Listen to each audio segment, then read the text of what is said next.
Alhamdulillah, alhamdulillahi rabbil alamin, wa bihi nasta'inu ala umuri dunya waddin, wassalatu wassalamu ala asyrafil anbiya'i wal mursalin, nabiyina Muhammadin sallallahu alaihi wasallam, wa ala alihi wa ashabihi wa tabi'in, wa man tabi'ahum bi ihsanin ila yaumiddin. Asyhadu an la ilaha illallah wahdahu la syarikalah al-malikul haqqul mubin. Wa asyhadu anna sayyidana Muhammadan abduhu wa rasuluhu as-sadiqul wa'dil amin, amma ba'du. Ya ayyuhal hadirun, ittaqullaha haqqa tuqatih wa la tamutunna illa wa antum muslimun. Faqala Allah ta'ala wa aqimus shalah wa atuz zakah wa ruk'u ma'ar raki'in. Shadaqallahul azim. Hadirin sidang Jum'ah yang dimuliakan Allah Subhanahu wa taala. Alhamdulillahi rabbil alamin menjadi kalimat yang sudah sepatutnya kita ucapkan pada keseharian hidup kita. Khususnya kita ungkapkan pada kesempatan kali ini sebagai wujud syukur atas karunia nikmat Allah Subhanahu wa taala yang tiada tara. Kita harus menjadi hamba yang tahu diri dan tidak melupakan hakikat dari diciptakannya kita ke dunia ini. Semua ini tiada lain hanyalah untuk beribadah kepada Allah Subhanahu wa taala, dan syukur menjadi bagian dari ibadah kepada Allah Subhanahu wa taala. Pada Jumat kali ini, mari kita juga terus mengencangkan dan menguatkan iman dan takwa kita kepada Allah Subhanahu wa taala dengan meyakini bahwa Allah lah yang paling berkuasa atas hidup dan kehidupan kita di dunia ini. Mari berjuang sekuat tenaga untuk menjalankan apa yang diperintahkan Allah dan menjauhi segala larangannya. Mudah-mudahan kita termasuk golongan orang yang bersyukur, beriman, dan bertakwa, sehingga kita akan menjadi orang yang mulia di sisi Allah Subhanahu wa taala.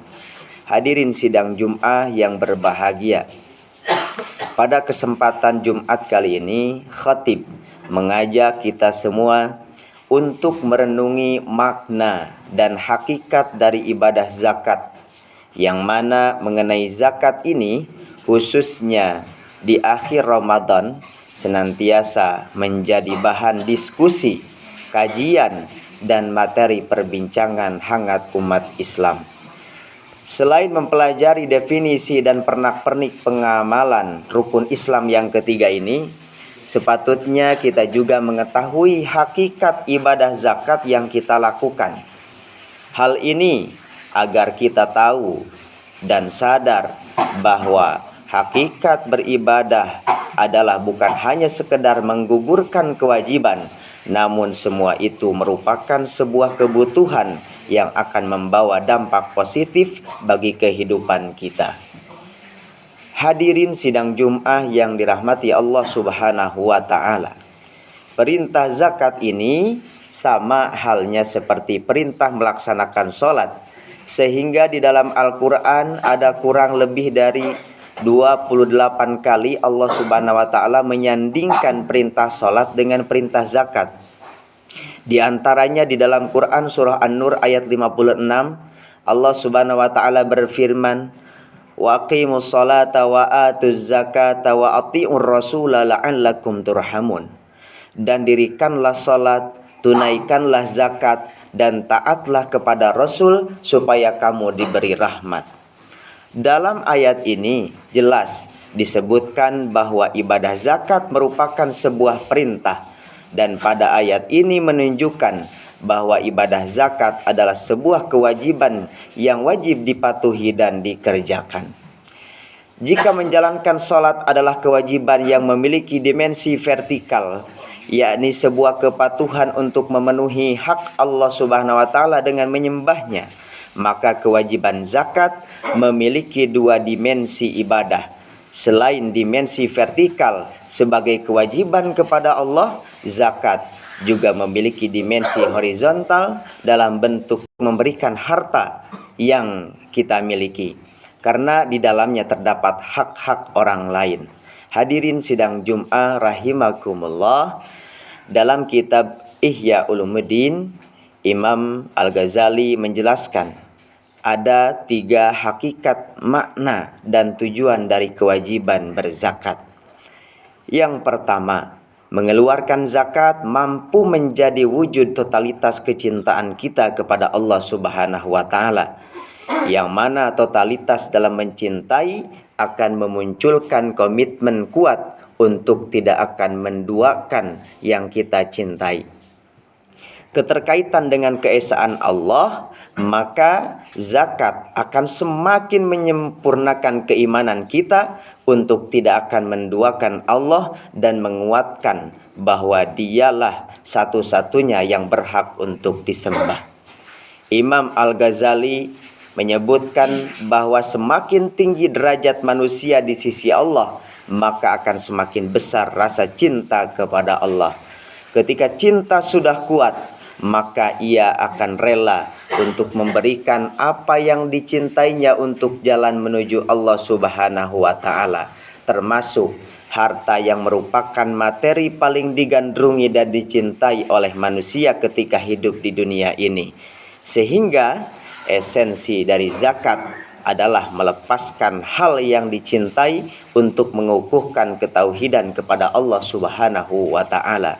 Hadirin sidang Jum'ah yang berbahagia, hakikat zakat yang kedua menurut Imam Al-Ghazali adalah sebagai ikhtiar untuk membersihkan diri dari berbagai sifat negatif, khususnya sifat kitir atau pelit.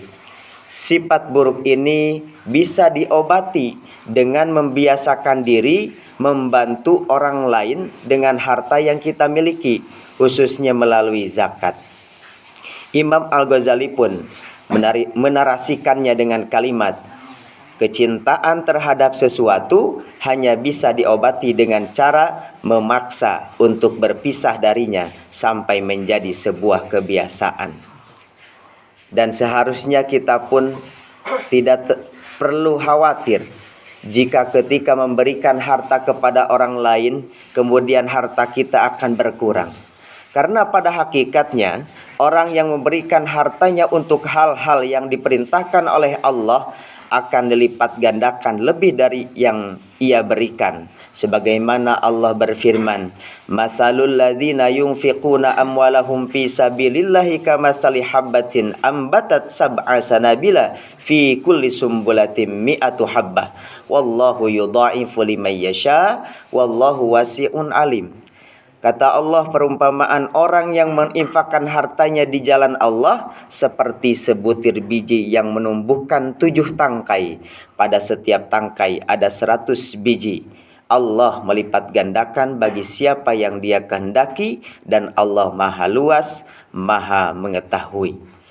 Kemudian yang ketiga, zakat yang kita keluarkan pada hakikatnya adalah sebagai wujud syukur atas nikmat dari Allah Subhanahu wa taala. Perlu kita sadari bahwa Allah telah memberikan kita nikmat anggota badan yang harus kita syukuri dengan wujud ibadah badaniah seperti sholat dan ibadah sejenisnya. Selain itu juga Allah telah memberikan nikmat memiliki harta benda yang cara mensyukurinya adalah dengan ibadah maliyah, yakni dengan mengeluarkan zakat, infak atau sedekah. Lebih dari itu, Imam Al-Ghazali pun menyebutkan bahwa zakat juga bukan sebatas bentuk syukur, tetapi juga wujud kepedulian dan kasih sayang terhadap orang lain, khususnya yang membutuhkan uluran tangan kita.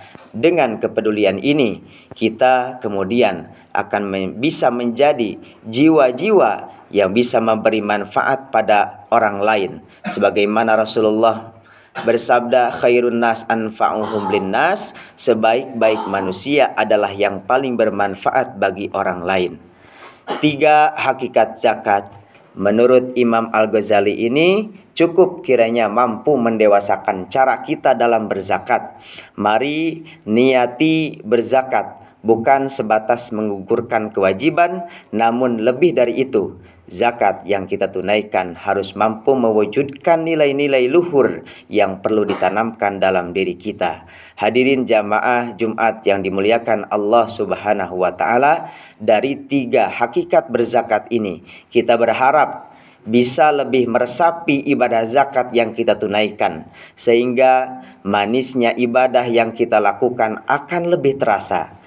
Ketika nikmat ibadah bisa kita rasakan, maka otomatis akan semakin menambah rasa kerinduan untuk terus melakukannya.